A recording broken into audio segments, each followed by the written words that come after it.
Okay ശരി. ഞാൻ Crowne പ്ലാസയില്. Crowne Plaza. ഓ ആ പരിപാടി അങ്ങനെയൊന്നുമല്ല.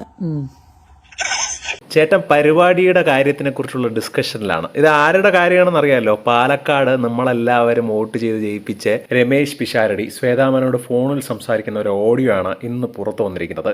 അതായത് എവിടെയാണെന്ന് ചോദിച്ചപ്പോൾ ക്രൗൺ പ്ലാസയിലാണെന്ന് ശ്വേത പറയുകയായിരുന്നു. എന്താണ് പരിപാടി എന്ന് ചോദിച്ചപ്പോൾ ഭർത്താവ് ബോംബെയിൽ നിന്നും വരുന്നു എന്ന് മാത്രമേ ശ്വേത പറയുന്നുള്ളൂ, വേറെ ഒന്നും പറയുന്നില്ല. പക്ഷെ അതിന് രമേശ് പിഷാരടി അങ്ങോട്ട് ഊഹിച്ച് ഭർത്താവ് ബോംബെയിൽ നിന്നും വന്നിട്ടാണോ പരിപാടി എന്ന് ചോദിക്കുന്ന ഒരു ഓഡിയോ ക്ലിപ്പാണ് ഇപ്പോൾ പുറത്തു വന്നിട്ടുള്ളത്. അണ്ണം വേറെ ഏതോ മൂഡിലാണെന്ന് തോന്നുന്നു. പക്ഷേ ശ്വേതാമേനൻ ഇത് ശരിക്കും അങ്ങോട്ട് ദഹിച്ചിട്ടില്ല എന്നുള്ളത് ശ്വേതാമേനന്റെ ഉത്തരത്തിലൂടെ നമുക്ക് മനസ്സിലാവുന്നത് ഒന്നാണ്. അണ്ണ ഒന്ന് ഇട്ട് നോക്കിയതാണ്, ഒത്തില്ല. എന്നിട്ട് ശ്വേത വേറൊരു കാര്യം കൂടി ഇത് പറയുന്നുണ്ട്.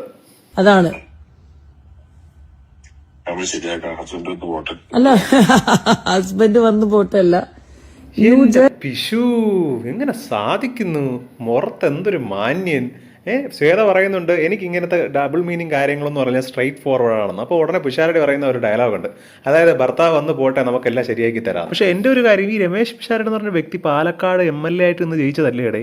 ഈ MLA ആയിട്ട് ജയിച്ചപ്പോൾ ഒരു വാക്ക് ഇങ്ങനെ പറഞ്ഞിട്ടുണ്ടായിരുന്നു, അതായത് അടുത്ത 5 വർഷം സിനിമാ മേഖലയിൽ നിന്നും ഞാൻ വിട്ടു നിൽക്കുകയാണ്, അതിൻ്റെ ഒരു കാര്യങ്ങൾ ഇനി ഞാൻ അന്വേഷിക്കില്ല, എന്താണെന്നൊന്നും എനിക്കറിയേണ്ട ആവശ്യമില്ല, ഞാനിനി അഭിനയിക്കില്ല, ഞാനിനി ജനങ്ങളെ സേവിക്കാൻ വേണ്ടി അങ്ങോട്ട് ഇറങ്ങിത്തിരിക്കും. സേവനമൊക്കെ നമ്മളിപ്പോൾ കാണുന്നുണ്ട്, കേൾക്കുന്നുണ്ട് പല കാര്യങ്ങളും. മാത്രമല്ല ഈ സേവനം എന്ന് പറഞ്ഞിട്ട് ഇങ്ങേരിത് ഏത് നേരം നോക്കിയാലും ഈ അമ്മ കമ്മിറ്റിക്കകത്തും അതിൻ്റെ ഇടയിലുള്ള ചർച്ചയും ഈ നടിമാരെ കൂട്ടിയോജിപ്പിക്കുകയും ഇവർക്കെതിരെ മാപ്പ് പറയിപ്പിക്കലും ഒക്കെയാണ് പരിപാടി. പിന്നെ ഇപ്പോഴും മമ്മൂട്ടിയുടെ കൂടെ തന്നെയാണ് ഫുൾ ടൈം നടപ്പും.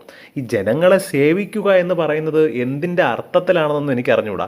പുള്ളിക്കാരന് ഇഷ്ടം വേറെ പല അർത്ഥങ്ങളാണ്. ഭർത്താവുമായിട്ട് എന്താണ് പരിപാടി, ആ പരിപാടിയാണ് ഞാൻ ഉദ്ദേശിച്ചത്. ഇതൊക്കെയാണ് രമേശ് പിഷാരടിക്ക് പറയാനുള്ളത്. ജനങ്ങളെ മനസ്സറിഞ്ഞ് ജയിപ്പിച്ച നമ്മുടെ പിഷാരടി ചേട്ടൻ സ്റ്റേജിൽ നിന്ന് കൗണ്ടർ അടിക്കും പോലെ ഒന്ന് ഇട്ട് നോക്കിയതാണ് ശ്വേതയുടെ അടുത്ത്. പക്ഷെ നടന്നില്ല, ഒത്തില്ല. അങ്ങേര് അത് വിടുന്നില്ല, അങ്ങേര് അതിൽ തന്നെ കടന്ന് കറങ്ങുകയാണ്. ഈ ജനങ്ങളെ സേവിക്കുക എന്ന് പറയുന്നത് ഇതാണോ എന്ന് എനിക്കറിയില്ല. എന്താണ് ഇതിനെക്കുറിച്ചുള്ള നിങ്ങളുടെ അഭിപ്രായം എന്നൊന്ന് കമൻറ്റ് ചെയ്താൽ നന്നായിരിക്കും.